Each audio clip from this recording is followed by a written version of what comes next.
رسالت مآب علیہ السلام کے اوپر جب اللہ جل شانہ نے قرآن کی وحی نازل کی اور رسول اللہ پر قرآن اترا، حضور پاک علیہ السلام پہ صحابہ ایمان لانے لگے، رسول اللہ پہ تکلیفیں آئیں، پیغمبر نے ایک جماعت تیار کی۔ اب جس جماعت کو پیغمبر نے قرآن دیا، جس جماعت کو پیغمبر نے حدیث دی، جس جماعت کو پیغمبر نے اللہ سے لیا ہوا دین دیا، جس جماعت کو اللہ نے پیغمبر نے اللہ سے لیا ہوا مذہب دیا، وہ جماعت پیغمبر کی صحابہ، پیغمبر کی اہل بیت کہلاتی ہے۔ صحابہ نبی کے یارانے کو کہتے ہیں، اہل بیت نبی کے گھرانے کو کہتے ہیں۔ نبی نے اپنے گھرانے میں لوگوں کے گھروں کے لیے دین پڑھایا ہے، نبی نے اپنے یارانے میں امت کے لیے دین پڑھایا ہے۔ انہوں نے پردے میں بیٹھ کے دین پھیلایا، انہوں نے دنیا میں جا کے دین پھیلایا۔ حضور پاک نے جب ان کو تیار کیا تو رسول اللہ کو ان کی فکر تھی۔ حضور پاک علیہ السلام ان کے بارے میں تفکر کیا کرتے تھے کہ میں اس جماعت کی حفاظت کروں، انہیں میں نے دین پڑھایا، انہیں کسی کام میں لگاؤں، انہیں تکلیف نہ ہو، انہیں کوئی گزند نہ پہنچائے، انہیں کوئی میلی آنکھ نہ دیکھے۔ یہ کئی مواقع پر ہمیں نظر آتا ہے۔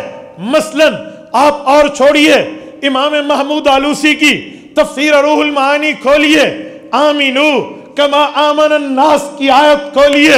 اس آیت میں پتہ چلتا ہے رسول اللہ کے بعد کچھ لوگ آئے ہیں، حضور کے پاس پہنچے ہیں، آ کر سوال کرتے ہیں، ہم نے ایمان لانا ہے، ہمیں آئیڈیل چاہیے، ایمان لانا ہے، نمونہ چاہیے، ایمان لانا ہے، ہمیں اس کی اگزامپل چاہیے، مثال چاہیے، کیسے ایمان لائیں۔ حضور پاک علیہ السلام پہ اللہ نے احکام اتارے، انہیں بتائیں آمینو کما آمن الناس، ایسے ایمان لاؤ جیسے یہ لوگ ایمان لائے۔ وہ لوگ کون تھے جہاں پیغمبر نے اشارہ کیا تھا؟ وہ لوگ کون تھے جنہیں ماڈل، آئیڈیل، نمونہ پیش کیا جا رہا تھا؟ امام آلوسی فرماتے ہیں کما آمن ابو بکرن، کما آمن عمر، کما آمن عثمان، کما آمن علی رضی اللہ عنہم۔ پیغمبر نے صحابہ اور اہل بیت کو پیش کیا کہ ان جیسا ابو بکر و عمر و عثمان و حیدر جیسا ایمان لاؤ۔ اب ان لوگوں کے دل میں پیغمبر کی اہل بیت، پیغمبر کے صحابہ کے لیے دلوں میں بغض پنپ رہا تھا۔ انہوں نے اپنے بغض کا اظہار کرتے ہوئے کہا انؤمنو کما آمن السفہاء، یہ تو سٹوپڈ پرسن ہے، نعوذ باللہ بے وقوف ہے، ہم ان جیسا ایمان لائیں۔ اب توجہ رکھیں، نبی نے جماعت تیار کی، انہیں دین دیا، اسلام دیا، مذہب دیا، ایمان و قرآن و ایقان و احسان دیا۔ اس پر اعتراض آیا، رب نے دفاع کرتے ہوئے فرمایا الا انہم ہم السفہاء، خبردار یہ نہیں، تم بے وقوف ہو، جملے کہنے والوں تمہاری بے وقوفی ہے، وَلَٰكِن لَّا يَعْلَمُونَ، اور تم بے وقوفی کی اس پیک پر جا چکے ہو، اس جگہ پہ جا چکے ہو، اس بے وقوفی کے مقام پہ پہنچ چکے ہو جہاں تمہیں اپنی بے وقوفی کا علم بھی نہیں۔ اب یہ آیت کیا بتاتی ہے کہ جس جماعت کو حضور نے تیار کیا، اس جماعت کی حفاظت کبھی حضور کرتے ہیں تو کبھی اللہ کرتے ہیں، جنہیں قرآن دیا۔ اب توجہ رکھنا، اب اس جماعت کی یوں حفاظت ہوتے ہوتے حضور پاک علیہ السلام مدینہ طیبہ تشریف لائے۔ جب رسول اللہ مدینہ منورہ پہنچے، ابھی 1 سال بھی نہیں گزرا تھا نبی کی ہجرت کو کہ مکہ کے ان کافروں نے جنہیں ہجرت پر مجبور کیا تھا، انہوں نے کہا جی ہم نے جنگ لڑنی ہے۔ تو جنگ لڑنے کے لیے، نبی کے سامنے لڑنے کے لیے مدینہ طیبہ کی طرف چل پڑے۔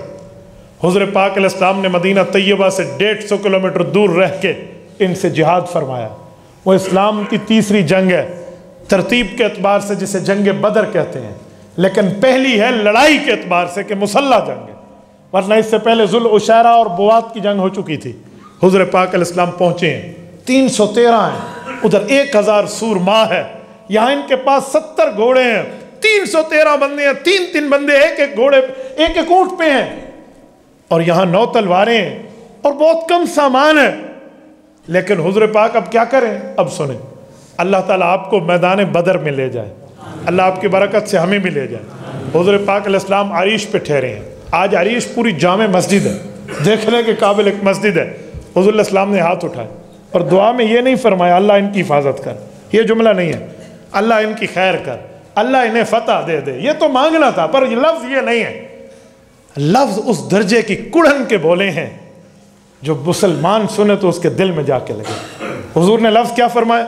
اللہم ان تہلک ہذہ الاسابہ لا تعبد فی الارض۔ میرے اللہ یہ میری وصولی ہے، اللہ میں آپ کو اپنی کارگزاری سناتے ہوئے عرض کرتا ہوں، میں نے انہیں چن چن کے جمع کیا ہے، ان کے سینے میں قرآن و سنت اتار کے رکھ دی ہے، جو پیغام آپ نے مجھے دیا میں نے انہیں دیا۔ اللہ یہ تو اگلی دنیا تک دین پہنچانے والے تھے، آج ان 313 پہ 1000 کافر ٹوٹ پڑا۔ اللہ ان کے پاس تو اسباب بھی نہیں ہیں، ان کے پاس اسباب کی کثرت ہے، ان کے پاس وہ سواریاں نہیں ہیں، وہ سواریوں والے ہیں، ان کے پاس اسلحہ نہیں ہے، وہ اسلحہ سے لیس ہے۔ لفظ کیا ہے؟ ان تہلک ہذہ الاسابہ۔ میرے اللہ اگر یہ میری محنت ضائع ہو گئی، اگر یہ لوگ ختم ہو گئے، پھر میں اپنے تجربے پہ کہتا ہوں لا تعبد فی الارض، پھر کائنات کے کون سے لوگ ہوں گے جو تیری عبادت کریں گے؟ یہ حضور پاک نے ان کے لکھا۔